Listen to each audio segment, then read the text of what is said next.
시작하겠습니다. 비상대책위원장님께서 개회 선언을 비상대책위원회 개회를 선언합니다. 시정과 관련해서 한 말씀 드리겠습니다. 지금 국회 파행을 정상화시키고 또 정부 조직법을 통과시키는 등 우리 국민의당은 협치의 경영차로서의 역할을 또 소임을 성공적으로 수행하고 있다고 자부합니다.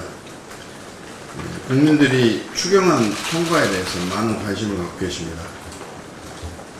대통령도 지난 여야당 회동에 있어서 100% 만족은 되지 않더라도 국회에서 처리를 해주면 최선을 다해서 국정 운영하는 데 역할을 하겠다, 이 말씀을 하겠습니다.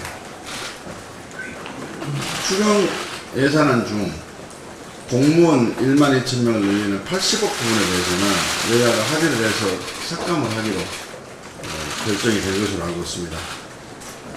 그런데 정부에서는 이미 편성이 되어 있는 목적 예비비 500억 원으로 추경에서 삭감된 인력 채용을 하겠다는 주장을 하고 있는 것으로, 그래서 여야 간의 합의가 진행이 되질 못해서 교착 상태에 있는 것으로 보입니다.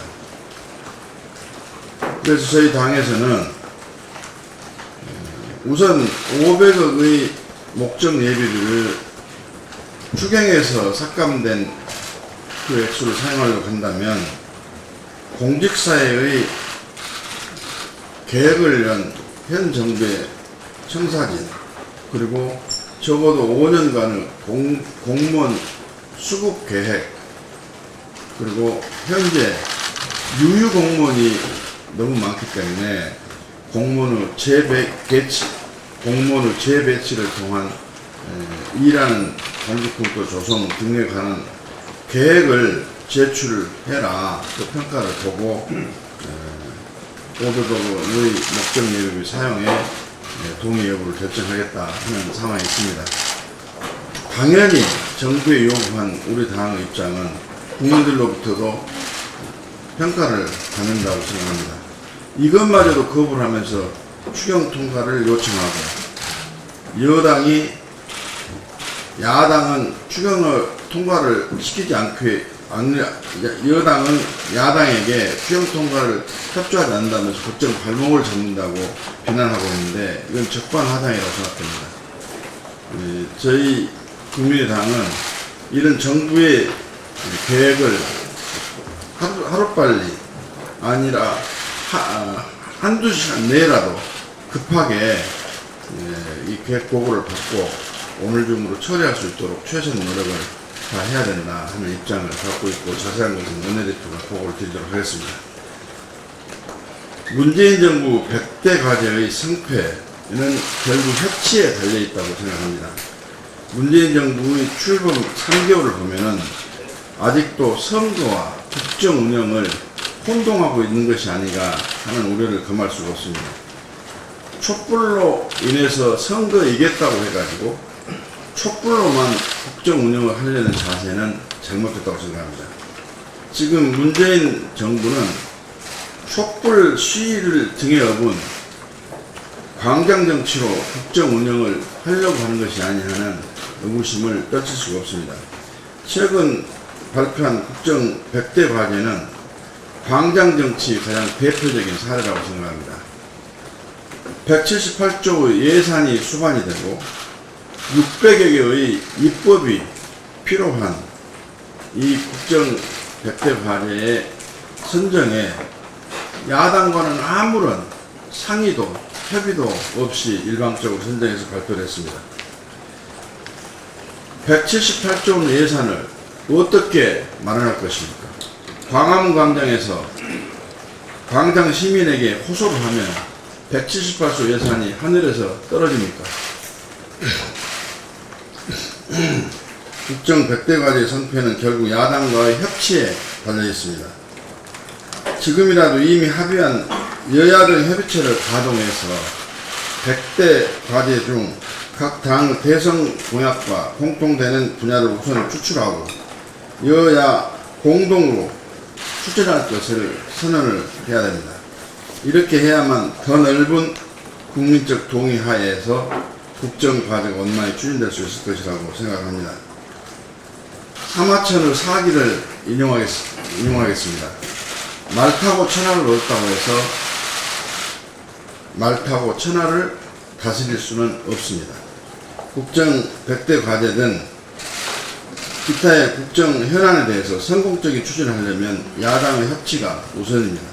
문재인 정부는 광장 정치에 대한 유혹을 떨쳐버리고 야당을 진정한 국정의 동반자로 삼고 사전에 협의하고 논의를 하는 협치에 대한 인식과 자세 전환을 다시 한번 촉구를 합니다. 어제 정부가 군산 조선소 대책을 발표했습니다. 그러나 군산 조선소의 대책이 아니라 전라북 도민에게 배못을 박는 그런 발표였다고 생각합니다. 전북의 가슴이 무척 쓰라리고 아픕니다. 전북 도민의 마음은 한마디로 분노와 허탈뿐입니다. 정작 군산 조선소 재가동 계획이 없습니다. 사실상 폐쇄를 전제로 한 충격 완화책과 위로 대책뿐입니다. 그러나 군산 조선소 재가동 대책이 아니라 폐쇄 대책이라고 하는 것을 우리 국민의당은 강하게 규탄하지 않을 수가 없습니다. 대통령께서 20일 총리가 발표할 군산 조선소 대책에 대해서 기대를 하라는 말씀을 불과 이틀 전에 하셨는데 엊그제 대통령 하신 말씀이 이 총리가 발표한 대책에 무엇을 기대하라고 하셨는지 이해할 수가 없습니다. 군산 조선소는 6,000명의 삶이 걸린 일터요 조선업의 미래가 걸린 터전입니다. 전북 제조 매출의 4분의 1을 차지하는 전북 경제의 생명줄이기도 합니다. 군산 조선소의 재가동이 전북 경제의 재가동입니다. 군산 조선소 정부와 민주당은 포기해도 된다고 여길지 모르지만 전북 도민과 국민의당은 결코 포기할 수가 없습니다. 국회에서 그리고 전북 도민과 함께 모든 노력을 하겠습니다. 도대체 집권여당 민주당은 뭘 하고 있습니까? 대선 때는 표를 달라며 공약을 하더니 집권을 하니 안면 몰수, 전북 도민을 우습게 보는 처사라고 이야기하지 않을 수 없습니다. 대통령께 촉구를 합니다. 대선 후보 때 수차례 공약을 했고 지난 6월에도 좋은 소식이 있을 테니 기대해도 좋다고 했고 엊그제도 기대해달라고 했습니다. 총리에게 떠넘길 일이 아닙니다. 대통령이 직접 나서서 군산 조선소 재가동의 길을 열어주시기를 바랍니다. 국민의당 비록 집권당도 아니고 의원 숫자도 부족하지만 군산 조선소 재가동을 위해 몸을 던지겠다는 자세로 최선의 노력을 다하겠습니다. 어제 국회 본회의에서 정부조직법 개정안이 가까스로 통과됐습니다. 새로운 정부의 출범과 성공을 위해 정부조직법은 진작 통과되어야 했지만 보수 야당들의 근거 없는 트집잡기로 지연된 점은 유감입니다. 정부조직 개편은 그 성격상 문재인 정부가 자신들의 국정 철학과 청사진을 실현하기 위해 필요한 정부조직을 개편하겠다고 하는 것인 만큼 선거에 진 야당은 협조하는 것이 옳은 태도입니다. 저희 국민의당은 우리 당의 철학과 같이 정체성에 반하지 않는 것이라면 정부조직 개편에 적극 협조한다는 관점에서 이 문제에 접근하였고 늦게나마 통과되어 다행이라고 생각합니다. 문재인 정부가 국가운영 청사진을 담은 국정운영 5개년 계획을 발표했습니다. 비대위원장께서도 언급이 있었습니다만 또 다른 시각에서 좀 비판을 좀 해야 되겠습니다. 국민의당은 국익을 위해서 문재인 정부의 성공을 위해서 필요한 것은 적극 협조한다는 것입니다. 하지만 문재인 정부가 말로는 협치를 얘기하면서 이렇게 일방적으로 임기 5년 동안의 국정과제를 선포한 점은 매우 유감입니다. 이렇게 국정과제를 일방적으로 발표해 놓고 향후 입법 과정에서 예산 심의 과정에서 야당에게는 무조건 협조해 달라고만 또 할 것입니까? 특히 정부 여당이 제대로 된 계산도 없이 국민 세금으로 무작정 공무원을 늘리고 보자는 태도, 5년간 17만 4천 명의 공무원을 증원하자는 태도에 대해서는 야당은 물론이고 국민 절대 다수가 강력 반대하고 있음에도 불구하고 대선 공약이라는 이유로 그대로 국정과제에 포함시킨 점에 대해서는 동의하기 매우 어렵습니다. 아무리 공약이라 하더라도 잘못된 공약이라면 국민을 위해서 포기할 줄도 아는 것이 진정한 용기라는 점을 말씀드립니다. 더 큰 문제는 재원 조달 방안입니다. 정부는 세입 확충으로 82조 6천억 원을 조달하겠다고 했는데 그중 73%인 60조 원 이상이 세수 자연 증가분으로 장밋빛 전망에 비대어 현실성이 떨어집니다. 특히 비과세, 감면 축소 등의 세출 절감 방안은 구체성도 떨어지고 이미 박근혜 정부에서 실패했던 대책들을 그대로 답습하고 있습니다. 따라서 엄밀한 비용 구상과 구체적인 재원 대책부터 마련할 것을 촉구합니다. 문재인 정부가 진정으로 성공하기 위해서는 더 이상 인기 영합적인 정책을 남발하면서 일방적으로 밀어붙여서는 안 됩니다. 앞으로 야당과의 진정한 협치를 통해서만 국정과제를 원만히 실현할 수 있다는 점을 다시 한번 분명히 인식해야 할 것입니다. 감사합니다. 문재인 대통령께서는 국정운영 5개년 계획을 발표했습니다. 내용을 보면 국정운영 계획 달성을 위해서는 5년간 약 178조 원이라는 재원이 필요합니다. 그러나 세법 개정을 통한 조달기에서부터 이미 당초 31조 원에서 11조 원으로 크게 줄었습니다. 또 내용은 재정 투자를 줄이고 세입을 늘려 재원을 마련하겠다는 것인데 과연 현실적으로 가능할지 우려스럽습니다. 전문가들 또한 세출 줄이기가 가능하겠냐는 의문을 갖고 있는 분들이 많습니다. 먼저 5년간 세수 자연 증가분이 60조 5천억 원에 달할 것이라는 전망입니다.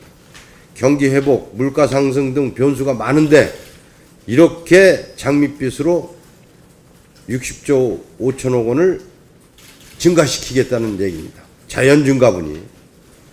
재정지출 절감이나 비과세, 감면제도 정비는 박근혜 정부에서 해오던 것으로 과연 문재인 정부와 어떤 차별점이 있는지 의문스럽습니다. 어제는 지방세를 담당하는 주무부처인 김부겸 행정자치부 장관도 재원 조달 방안은 석연치 않은 부분이 있다. 또 표 때문에 증세 문제 얘기를 안 하고 복지는 확대해야 하는 이 상태로 언제까지 갈 수는 없지 않느냐라며 문제 제기를 했습니다. 정말 소신 있는 장관이라고 생각을 합니다. 아무리 훌륭한 공약이 있어도 현실화할 실탄이 없다면 이는 국민에 대한 희망 고문일 뿐입니다. 증세 없는 복지는 이미 박근혜 정부에서 허구로 드러났습니다. 결국에는 담배세 인상이라는 꼼수로 우리 서민들의 얇은 지갑을 털어가고 있지 않습니까? 지금 현재도. 대통령께서는 국민 앞에 솔직해져야 합니다. 공약 과제 중 안 되는 것은 안 된다고 밝히고 특히 증세의 필요성에 대하여 국민이 납득할 수 있도록 충분히 설명을 해야 된다고 봅니다. 그렇지 않으면 문재인 정부는 스스로가 채운 족쇄에 갇힐 수도 있다는 것을 인식해야 할 것입니다. 이상입니다. 며칠 전 국민들은 그 참혹한 영상을 접했습니다. 한 여성이 전 남자친구의 무차별적 발길질에 치아 5개가 부러지는 중상을 입은 데이트 폭력에 관한 얘기입니다. 지난 5년 동안 데이트 폭력으로 숨진 사람은 233명으로 한 해 평균 46명이 목숨을 잃고 있습니다. 연인을 상대로 폭력을 행사하고 심지어 살인까지 이르게 되는 데이트 폭력 범죄가 끊이지 않고 있지만 피해자가 수치심이나 2차 범죄로 이어질 수 있는 보복에 대한 두려움으로 신고를 하지 못하거나 범죄라고 인식하지 못해 신고를 하지 않는 경우가 많습니다. 세상에서 가장 안전한 나라인 한국이 여성에게는 위험한 나라가 된 것입니다. 데이트 폭력의 원인은 다양하지만 친밀한 연인이라는 특수한 관계에서 사랑이라는 감정과 언어적, 정서적, 성적 폭력을 피해자가 과격한 애정 표현이라고 오인하여 초기에 적극적으로 대응하지 못하는 경우가 많습니다. 폭력은 사랑이 아닙니다. 여성을 위협하는 데이트 폭력은 사랑으로 포장되고 약자를 향한 폭력과 맞닿아 있기 때문에 매우 비겁한 범죄입니다.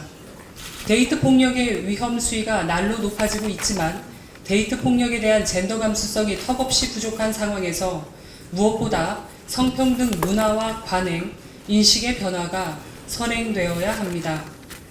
친밀한 관계에서 폭력을 사소하게 생각하는 경우가 많은데 이를 극복하기 위해서 데이트 폭력 실태와 관련 정책, 젠더 폭력 예방을 위한 교육 및 젠더 감수성의 중요성을 논하는 자리가 지속적으로 마련되어야 할 것입니다. 다음으로 여성 폭력이 발생할 때마다 처벌, 강화를 위한 노력이 이루어져 왔는데 여성 폭력 근절 정책은 피해 예방, 피해자 보호, 가해자 처벌이 균형을 이루며 추진될 때 효과를 기대할 수 있을 것이기 때문에 가해자의 처벌 강화에만 편중되지 않아야 합니다. 마지막으로 젠더 폭력 규제의 사각지대 해소를 위해 스토킹이나 데이트 폭력과 관련된 법률의 제정을 통해 폭력 예방 및 피해자에 대한 지원이 필요할 것입니다. 더는 방치할 수 없는 데이트 폭력, 더 이상 두려움에 기인한 침묵과 방조로는 문제를 해결할 수 없습니다. 국민의당은 친밀한 관계에서 폭력을 사소하게 생각하지 않습니다. 여성인권 보호를 위해 여성 폭력 예방과 피해자 지원을 대폭 확대할 것입니다. 그리고 국가가 책임지고 폭력으로부터 사회적 안전망을 강화하기 위해 앞장설 것입니다. 이상입니다. 네, 어제 새 정부가 현대중공업 군산조선소 대책을 발표했습니다. 이른 시기에 군산조선소 문제를 국정현안 점검 조정회의의 공식 안건으로 다루었다는 점은 평가할 만합니다. 그러나 세부 발표 내용을 들여다보면 화려한 미사 여부 속에 각종 대책이 망라한 것처럼 보이지만 가장 핵심이 되는 조선소 재가동 플랜이 전혀 없다는 점에서 반쪽짜리에도 못 미치는 대책입니다. 그야말로 전북 도민들은 허탈과 분노에 쌓여 있습니다. 지금 군산조선소에 가장 필요한 것은 새로운 배를 건조하는 것입니다.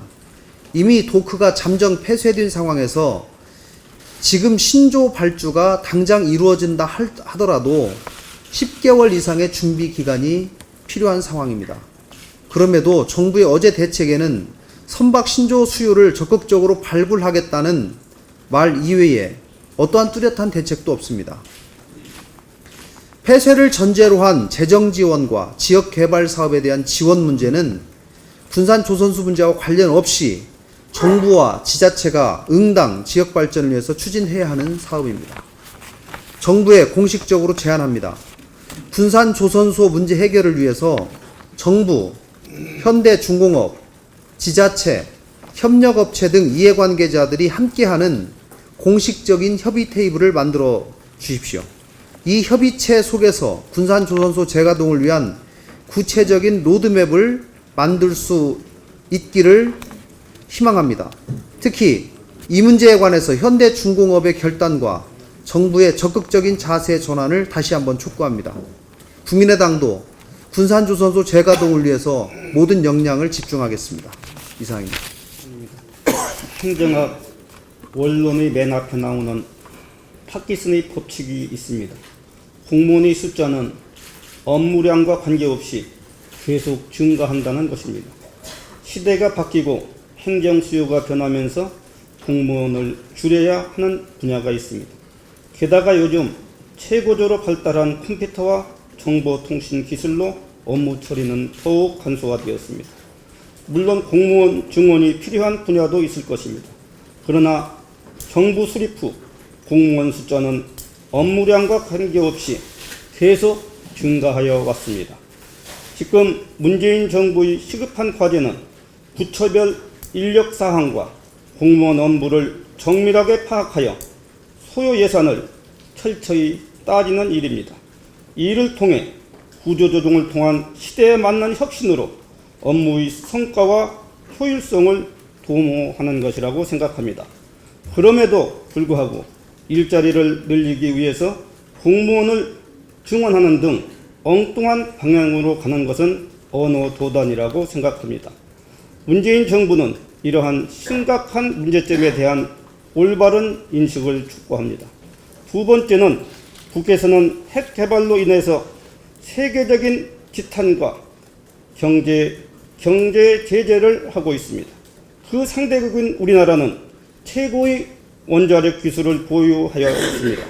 그럼에도 대통령께서는 탈원전을 선언하시고 발전소 건설을 중단을 지시하셨습니다. 참으로 이상한 일입니다. 더구나 우리 원전 기술은 전 세계로 수출하는 우수성에도 그 길마저 막히고 있습니다. 이것은 당장 시정되어야 할 대통령의 신적폐입니다. 끝으로 한 말씀 드리겠습니다. 충청 지역의 수해 피해 현장에서 우리 국민의당 당원들이 땀을 흘리며 봉사를 함께하고 있습니다. 이 차제에 청주 천안 지역을 특별 재난 지역으로 지정해 주실 것을 정부에 다시 한번 촉구합니다. 이상입니다. 문재인 정부는 이틀 전 청와대에서 100대 국정과제 대국민 보고대회를 열었습니다. 형식의 파격으로 관심을 모았지만 중요한 정책적 면에서 엇박자를 드러내 국민들을 의아하게 만들고 있습니다. 문 대통령은 지난 17일 청와대 수석보좌관 회의에서 수료원의 사례를 들면서 방상비리는 단순 비리를 넘어 안보에 구멍을 뚫는 이적 행위라고 언급한 바 있습니다. 그런데 100대 국정과제 보고대회에 느닷없이 수료원이 등장한 것입니다. 그것도 방산비리 근절 관계기관 협의회를 운영하여 국민의 여망에 부응하겠다는 문 대통령의 인사말 직후에 상영된 문재인 정부 국정과제와 성과를 담은 85초짜리 영상에서 말입니다. 이를 지켜본 국민들 입장에서는 청와대 행사 기획이라는 것이 정확한 정책과 국정 운영 방향을 전달하기보다 그저 형식과 이미지 만들기에 치중한 보여주기식 행사가 아닌가, 이런 우려를 갖기에 충분했습니다. 이 엇박자 행사를 기획한 사람은 바로 야3당은 물론 여당 내 여성 의원들, 많은 국민들이 경질을 요구하고 있는 탁현민 행정관이라고 합니다. 문 대통령은 이런 여론을 의식해서인지 보고대회를 마친 후 탁 행정관을 칭찬했고, 이 내용은 언론 보도로 이어졌습니다. 정부의 국정 방향도 모른 채 공직자 자격이 있건 없건 이미지만 잘 만드는 행사 기획만 하면 된다는 의미의 칭찬일까요? 대통령 스스로 이적 행위로 지목한 영상 속 수리원조차 알아보지 못한 채 탁 행정관을 칭찬했다는 뉴스는 국민을 아연실색하게 만들고 있습니다. 이미지 정치에 기댄 국정 운영은 오래지 않아 한계를 드러내게 됩니다. 이는 결국 국민에게 큰 실망과 허탈감만 안겨줄 뿐입니다. 청와대와 문재인 대통령은 이 점을 명심하고 탁 행정관을 경질하고 보다 진솔한 국정 운영 모습을 국민에게 보여줘야 할 것입니다. 이상입니다.